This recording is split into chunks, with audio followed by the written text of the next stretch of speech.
तो हेलो मेरे यारो, आई एम सुप्रीम के इस अमेजिंग एपिसोड में आप सभी लोगों का स्वागत है। और इस बार जो हमारे न्यू मेंबर हैं उनमें हैं Arun Roy, moon cooking time, Vimal Tripathi, Deepak Singh, Aditya Saho.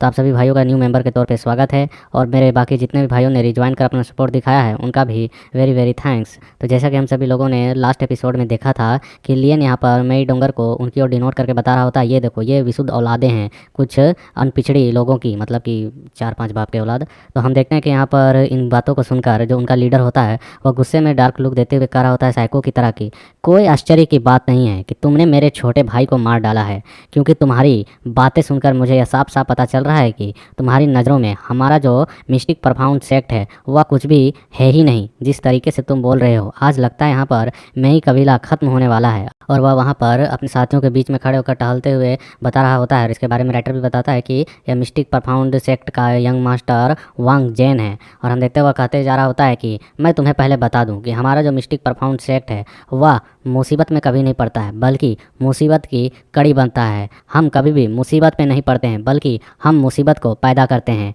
और यहाँ तक कि मुसीबत हमसे पूछकर आती और जाती है। लेकिन अब तुम्हारा जबकि सामना मेरे सामने हो चुका है तो तुम्हें अपने आप को आत्मसमर्पित कर देना चाहिए मेरे सामने। और मैंने सुना है कि जो मेरी कबीले की हेड नौवीं आंटी है वह बहुत ही ब्रेव लेडी है, और उस तरीके की लेडी को किसी जेंट्स के पावर के मुकाबले कम आंका नहीं जा सकता है। अगर वह हमारे मिस्टिक परफॉर्मेंस सेक्ट में हमारी सेवा करती है तो हम उसका स्वागत करते हैं। उसे भेज दो कुछ दिन हमारे साथ मज़े करने के लिए, वह हमारे साथ रहकर काफ़ी इंजॉय करेगी। और हम देखते हैं इसके इस तरीके की बातों के सुनकर मेरी डोंगर कहती है कि बास्टर्ड, आखिरकार तुम अपने मुंह को संभाल कर बोलो, तुम्हें मालूम भी है तुम क्या बोल रहे हो। हाँ, तुम हमारे मेई कबीले की हेड के बारे में बात कर रहे हो। हमारा जो कबीला है हालांकि त्यानु कॉन्टिनेंट में उतना ताकतवर नहीं है, लेकिन हमारी 9th आंटी का तुम इस तरीके से इंसल्ट करोगे तो हम यहाँ चुप नहीं रहने वाले हैं, तुम्हारे बातों का जवाब जरूर ही देंगे, वो भी मुंह तोड़। और हम देखते हैं ये सुनकर लियन कर रहा होता है सचमुच में ये तो काफ़ी बड़े प्रवट है। और बुढ़िया यहाँ पर कह रही होती है कि यंग मास्टर जेन वही वो दोनों लोग हैं जिन्होंने यहाँ पर आपके भाई की हत्या में शामिल हुए थे। ऐसे हमारा मेई कबीले का कोई लेना देना नहीं है, इसमें हमारे कबीले को ना घसीटे। तो हम देखते हैं यहाँ पर उसका साथी जो होता है वह सुनकर हंसते हुए कहता है कि बास्टर्ड, तुम सभी को लग क्या रहा है कि यहाँ पे क्या होने वाला है। तुम जल्द ही हमारे यहाँ पर यंग मास्टर को अभी अपना लॉर्ड कहने वाले हो, अब तुम हमारे अंडर रहने वाले हो। और हम देखते हैं यहाँ पर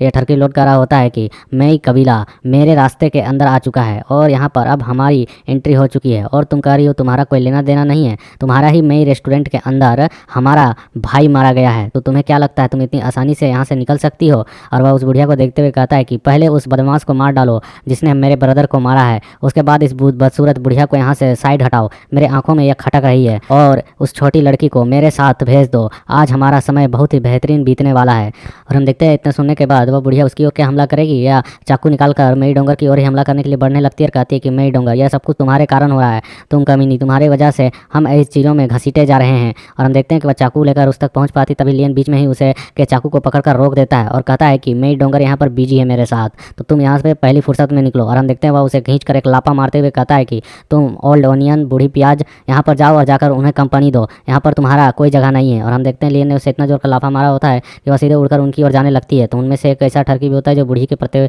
आकर्षित होता है, वह भी कह रहा होता है बहुत ही बेहतरीन होगा, आओ। और हम लेकिन देखते हैं कि वह उस तक पहुँच पाती उससे पहले ही उन्हीं के साथियों में से जो एक एल्डर होता है वह सीधे ही उस बुढ़िया के ऊपर जाकर जंप लगा देता है और कसकर अपने पैर से अपनी पूरी ताकत के साथ उसके कमर पर अटैक करता है, जिससे उसके वहाँ पर चीख निकल जाती है और ब्लड के छींटे पड़ जाते हैं। और वह कह रहा होता है कि तुम हमारे यंग मास्टर के आंखों में खटक रही हो, आखिरकार तुम उनकी ओर कहाँ बढ़ती जा रही हो। और हम देखते हैं कुछ खून के छींटे उसके यंग मास्टर के मुंह पर भी पड़ते हैं, तो यह कितना घिनौना आदमी है कि उस खून को चाट रहा होता है। और फिर चाटने के बाद वहाँ पर हंसते हुए कहता है कि सब लोग जाओ और जाकर हमला करो। और हम देखते हैं सभी लोग पागलों की तरह हंसते हुए लियन को घेरने लगते हैं धीरे धीरे करके और लियन की ओर हमला करने के लिए जाने लगते हैं। तभी अगले पल में हम देखते हैं कि वे सभी के बंदों की आंखें रेड हो चुकी होती है और वह अपने यंग मास्टर की ओर ही घूर कर देख रहे होते हैं, क्योंकि यहाँ पर लियन ने अपने आई को एक्टिवेट किया होता है, जिसकी वजह से वह इन्हें इल्यूजन में डाल दिया होता है। और लियन कहता है कि एवरीवन अटैक। और हम देखते हैं वह सभी को हमला करने के लिए जैसे कहता है तो सभी बंदे अपने यंग मास्टर की ओर ही हमला करने के लिए बढ़ जाते हैं। लेकिन उस यंग मास्टर के साथ 2 मार्शल सुप्रीम आए होते हैं जो कि उस हौसला आवाज में होते हैं, तो वे उन सभी बंदों को रोकते हुए कह रहे होते हैं यंग मास्टर ये सभी तो इल्यूजन में पड़ चुके हैं। और इनका यंग मास्टर कहता है ये सब कचरे हैं कचरे,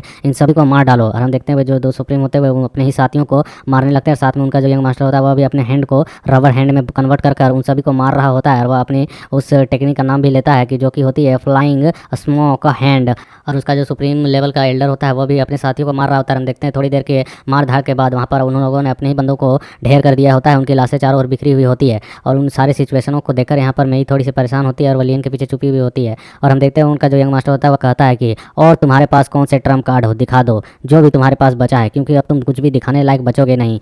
तुम्हारी यहाँ पर औकात सिर्फ मेरे जैसे यंग मास्टर का मनोरंजन करने के अलावे कुछ भी नहीं है। हम देखते हैं सुनकर लियन कहता है ओह रियली, लगता है तुम्हारा परफाउंड जो सेक्ट है वह अब हाल ही में बहुत ही अच्छे तरीके से यहाँ पर विकसित कर रहा है, काफ़ी तरक्की कर रहा है, जिसकी वजह से तुमने यहाँ पर इतने साथियों को एक पल में मरवा दिया। इसके बावजूद भी तुम में जरा भी चेंजेस नहीं आए हैं। तो हम देखते हैं सुनकर वह कहता है कि उन्हें तुमने मार डाला है और जहाँ तक मेरे ब्रदर की मौत की सवाल रही तो उसके लिए तो मैं तुम्हें इस दुनिया में बिल्कुल पैदा होने पर अफसोस करवाऊंगा। तो लियन ये सुनकर कहता है कि ओह क्या तुम्हारा यहाँ पर कोई दिमागी बीमारी है, क्या तुम माइंड से किसी तरीके से कमज़ोर हो जो तुम यहाँ पर इस तरीके के कर रहे हो। यहाँ पर साफ साफ अभी तुम ही लोगों ने अपने साथियों को मारा है। और जहाँ तक बात रही तुम्हारी भाई की, तो लियन यहाँ पर उसे डार्क लुक देकर रंगोली दिखाते हुए कहता है कि वह जैसे हरकतें कर रहा था उसकी वजह से वह खुद कह रहा था मुझसे कि आओ और आकर मुझे मार डालो, उसने खुद कहा। हम देखते हैं इसके इस तरीके के जवाब को सुनकर वह भी थोड़ा सा हैरान होता है कि इसकी हिम्मत कैसे भी मुझे डराने की, इस तरीके का लुक देने की। और वह तुरंत ही अपने रबर हैंड के साथ लियन पर हमला करने के लिए बढ़ जाता है। कहता है कि आज तुम यहाँ पर हो जो कह रहे हो कि तुम मौत मुझे ला कर दो और मैं तुम्हें यहाँ पर उस मौत तक पहुँचाऊंगा। और हम देखते हुए अपने रबर हैंड से उसे पकड़ पाता है। उससे पहले लियन वहाँ पर थंडर की स्पीड में गायब हो चुका होता है। तो उसे देखकर इतनी तेजी से गायब होते हुए वो भी हैरान हुआ होता है। और लियन को हम देखते हैं जो कि उसके पीठ के पीछे पहुंच चुका होता है और अपने कोल्ड स्वॉर्ड को निकालते हुए कहता है कि तुम बहुत ही ज़्यादा बकवास कर रहे हो, बेहतर होगा कि अगर तुम यहाँ पर पहले ही अपने एक्शंस को ले लेते, लेकिन अब तुम यहाँ पर मारे जाने वाले हो। और हम देखते हैं लियन सीधे अपने स्वॉर्ड को उसकी ओर बढ़ा देता है तो अपने रबर हैंड्स का एक कवर बनाने लगता है जिससे बच सके। वह कहता है कि ये क्या, तुमने तो यहाँ पर एक स्पेक ऑफ लाइट टेक्निक का इस्तेमाल किया, मतलब कि प्रकाश की गति की रफ्तार से गति करने वाले कण की टेक्निक। और हम देखते हैं कि वह वहाँ पर उसके अटैक के बचने के साथ साथ अपने रबर हैंड के साथ दूसरी ओर से लियन पर हमला करता है जो कि उसकी शेडो पर हुई होती है, परछाई पर। जबकि लियन वहाँ से गायब होकर दूसरी ओर आकर सीधे उसके हैंड्स के बीच में बने स्केप से, मतलब जगह से, वहाँ से सीधे अपने तलवार को पार करके उसके गर्दन के पास ले जाता है उसे रेतने के लिए, काटने के लिए। बट हम देखते हैं लकी लकी बचता है और हटते हुए करा होता है कि उसने अभी मुझे मार ही डाला था, लेकिन आखिरकार वह रुक क्यों गया, उसने मेरे गर्दन को क्यों नहीं काटा। तभी हम देखते हैं वह लियन की ओर पलटकर कहता है कि आखिरकार तुम क्या मेरे साथ खिलवाड़ करने की कोशिश कर रहे हो, कोई मजाक कर रहे हो। लियन ये सुनकर कहता है कि बिल्कुल नहीं। और वह पल भर में वहाँ से गायब होकर अपने स्वॉर्ड के साथ सीधे उस यंग मास्टर पर हमला करना चालू कर देता है। और हम देखते हैं कि यहाँ पर जो जैन होता है वह बहुत ही मुश्किल से उसके स्वॉर्ड अटैक से बच रहा होता है और अपने हैंड्स को इधर उधर घुमाकर लियन को पकड़ने की कोशिश कर रहा होता है। बट हम लियन को देखते हैं जो कि अपने यहाँ पर गोल्डन बॉडी को एक्टिवेट कर चुका होता है, जिसकी वजह से बॉडी बहुत पावरफुल हो चुकी होती है। तो उसके रबर हैंड्स को पकड़कर वहीं पर मचोड़ रहा होता है, उसे एक तरह से कैप्चर कर लिया होता है और उसके ताकत के सामने इसकी कोई भी चल नहीं रही होती है। और दूसरी ओर से यह देखता है कि लियन की जो स्वॉर्ड है वह इसी की ओर बढ़ रही होती है, जो कि लियन ने कंट्रोल करके इसकी ओर भेज रहा होता है। तो उसके जो दो मार्शल सुप्रीम साथी होते हैं, एल्डर्स होते हुए कह रहे होते हैं यंग मास्टर यंग मास्टर। इनका यंग मास्टर चिल्ला रहा होता है कि यहाँ मत आना, मैं इसे खुद ही मारना चाहता हूँ, इसे मैं खुद ही अकेले लिपटूंगा। ये सुनकर यहाँ पर जो दाढ़ी वाला एल्डर होता है वह कहता है कि उसकी बॉडी बहुत ही ज़्यादा गोल्डन रोशनी के साथ चमक रही है, या कोई नॉर्मल टेक्निक तो मुझे नहीं दिखती है, क्या तुम्हें इसके बारे में कुछ याद है। तो इधर टकला एल्डर कहता है कि क्या तुम यहाँ पर इमोर्टल गोल्डन बॉडी के बारे में सोच रहे हो, इसके बारे में सोचो भी मत, यह यहाँ पर देखने को कैसे मिल सकता है। तो यहाँ पर वह कहता है कि और उसकी जो यहाँ पर अभी तत्कालीन फूड स्टेप टेक्निक है उसे तो देखो, वह टेलीपोर्टेशन टेक्निक से मिलती जुलती है, जिसका उपयोग अक्सर एल्केमिस्ट किया करते हैं। तो यहाँ पर वो दूसरा कहता है कि क्या तुम मेरे साथ मजाक करने की कोशिश कर रहे हो, आखिरकार तुम कर एक मार्शल ग्रैंड मास्टर लेवल का बंदा जो कि अभी किशोर अवस्था में टीनेजर एज में है, उसके पास इमोर्टल गोल्डन बॉडी भी है और साथ में टेलीपोर्टेशन टेक्निक भी है।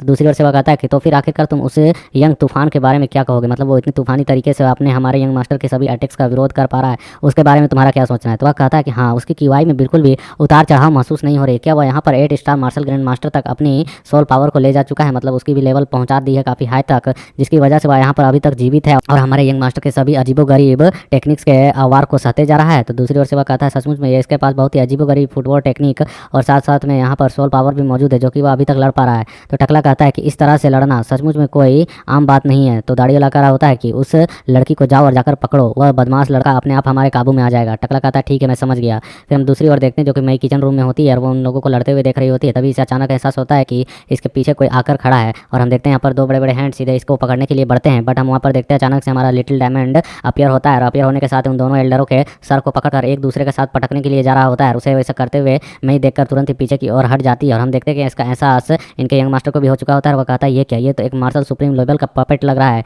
आखिरकार ये कहाँ से है, ये बंदे आखिरकार कहाँ के हैं जो कि इनके पास इस तरीके के पावर्स मौजूद है, आखिरकार यह लड़का किस सेक्ट से बिलोंग करता है। हम देखते हैं कि यहाँ पर लियन की ओर परेशानी होकर देख रहा होता है, उसके पसीने छूट रहे होते हैं इतनी से लड़ाई में, और लियन उसकी ओर बढ़ते हुए कह रहा होता है कि मैं सचमुच में चाहूँ तो थोड़ा और देर खेल सकता हूँ, लेकिन तुम्हारा एक स्थिति स्थिति को देखकर लगता है कि तुम्हारे पास और अधिक ताकत नहीं बची है, चलो इसलिए इसे समाप्त करते हैं, यहाँ पर तुम्हारा खेल खत्म करते हैं। और लियन वहाँ पर आखिरी अटैक करने जा रहा था, उसे मारने के लिए अपने हाथ को ऊपर कर उठाता है, अपने मन में कहता है कि इस लड़ाई में मैंने अभी अपनी इमोर्टल गोल्डन बॉडी की ट्रेनिंग की है, मतलब इसकी थोड़ी सी जांच पड़ताल की है, तो इससे पता चल रहा है मुझे कि मैं इस बॉडी के साथ बिना अपनी कीवा एनर्जी का उपयोग किए एक 1 स्टार मार्शल सुप्रीम के साथ बराबर का टक्कर दे सकता हूँ। और हम देखते हैं कि यहाँ पर लियन अपने ड्रैगन से लेस अटैक को चला दिया होता है, जिसकी वजह से इसकी स्वॉर्ड पावर से ड्रैगन रिलीज होकर इसकी ओर बढ़ने लगती है ताकि इसे जिंदा निकल सके। और हम देखते हैं उस ड्रैगन के अटैक को आते हुए देखकर यहाँ पर जो जैन होता है वह तुरंत ही अपने पास से एक तालिस्मान निकालता है और कहता है कि मैं मिस्टिक प्रोफाउंड सेक्ट का यंग मास्टर हूँ, तुम आखिरकार मुझे कैसे मार सकते हो। और लियन यहाँ पर अपने मन में कहता है ये क्या, इसके पास तो एक एस्केप तालिस्मान है। और हम देखते हैं यहाँ पर इसके जो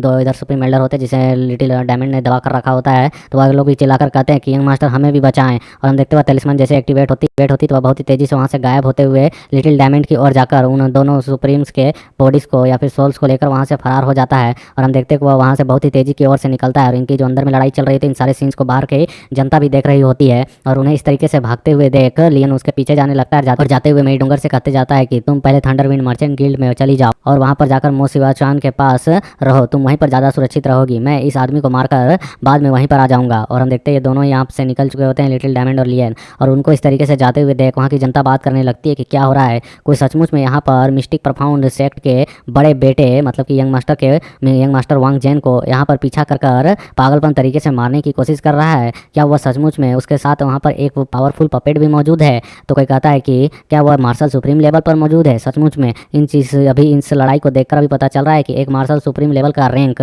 एक ट्रू एक्सपर्ट के सामने चींटी के समान है। और मेरी डोंगर कह रही होती है यंग मास्टर लियन, वहाँ लोग अभी भी कह रहे होते कि मैं नहीं सोच सकता हूँ कि उस युवा लड़के के पास क्या आइडेंटिटी होगी कि वह मिस्टिक प्रोफाउंड सेक्ट के यंग मास्टर को सभी सम के लोगों के सामने मतलब कि बेइज्जत करते हुए सार्वजनिक तौर पर उसका पीछा करके मारने की हिम्मत कर पा रहा हो, तो जरूर ही वह मिस्टिक प्रोफाउंड सेक्ट से अधिक शक्तिशाली सेक्ट से जुड़ा होगा। और हम तभी देखते हैं मई कह रही होती है कि यह सब कुछ मेरी गलती है, क्या मैं सचमुच में यहाँ पर एक बेडलक हूँ, अपशगुन हूँ यहाँ पर, यह सब कुछ मेरी वजह से हो रहा है, यह डिजास्टर। और वह कहती है कि अब मैं केवल यहाँ पर क्या कर सकती हूँ, मैं यहाँ पर जल्द से जल्द जाकर मो सियाओचुन से जाकर मदद मांग सकती हूँ, वही मेरी यहाँ पर मदद कर सकता है। और हम देखते हैं वह बहुत ही तेजी से वहाँ जाने के लिए निकल जाती है और जाते हुए अपने मन में होती है, यदि मैं यंग मास्टर लियन को वांग झेन को मारने से रोक देती हूँ तो वही ठीक होगा। अगर यहाँ पर लियन उसे मार डालता है तो उसके बाद जो परिणाम होंगे वह बहुत ही अकल्पनीय होंगे, मतलब क्योंकि इमेजिनेशन भी नहीं की जा सकती है कि फिर कितनी बड़ी मुसीबत हो जाएगी और क्या क्या चीज़ें यहाँ पर बिगड़ेंगी। तो इसके इसी सीन के साथ यहाँ पर यह एपिसोड कंप्लीट होता है। So like share comment and support.